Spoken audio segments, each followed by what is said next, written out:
สุขสบายดีเนาะมื้อนี้มาพบมาพอกับซ่องใบลมคนสวนชาแนลเนาะพี่น้องเนาะวันนี้เฮาสิพาไปเก็บทั่วภูเนาะเก็บทั่วภูเก็บมะเขือเนาะพี่น้องเนาะไปนึ่งกับนึ่งป่าเนาะพี่น้องเนาะไปกินกับแจ่วเนาะ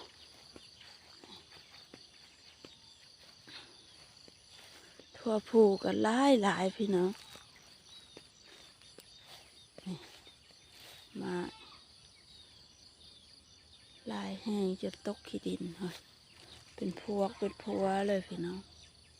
วันนี้เราก็เลยมาเก็บเอาไปกับนึ่งป่าเนาะพี่น้องเนาะ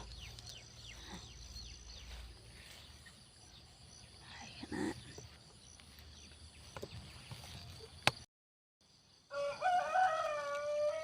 พี่น้อง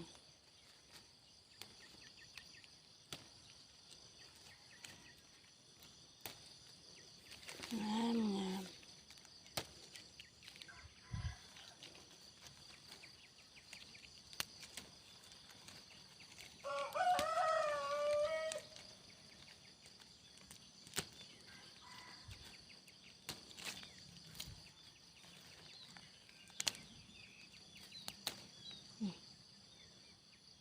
ปลอดสาร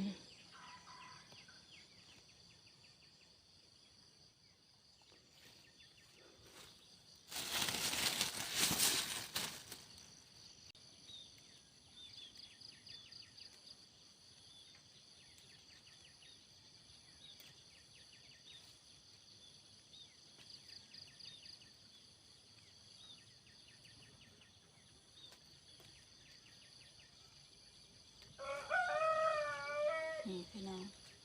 งาม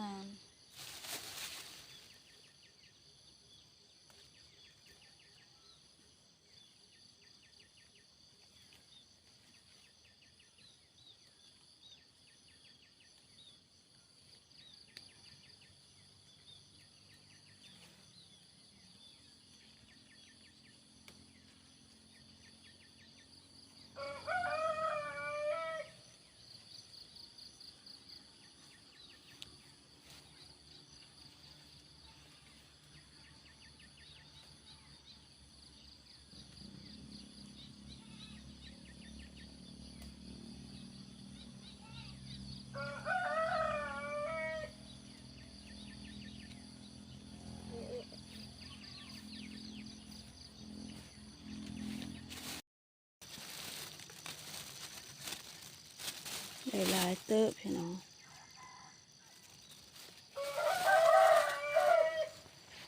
แบบนี้ไปเก็บมะเขือพี่น้อง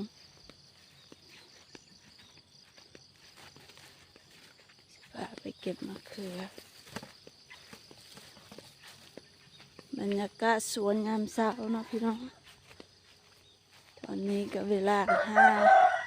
6 โมงเนาะ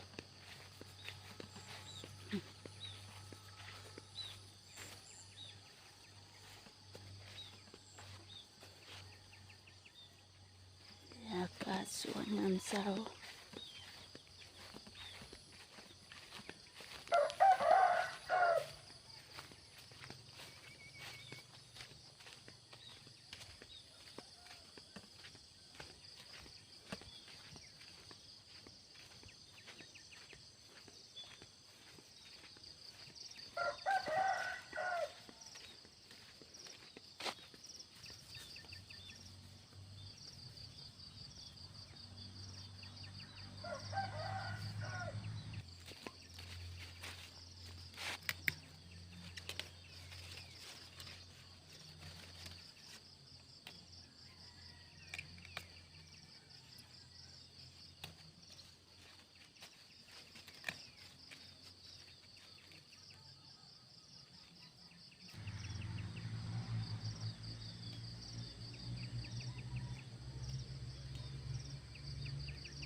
ได้ถุงนึงพี่น้อง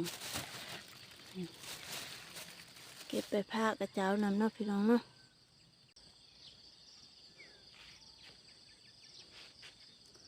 เอาคลิปนี้ก็จบเพียงเท่านี้พี่น้อง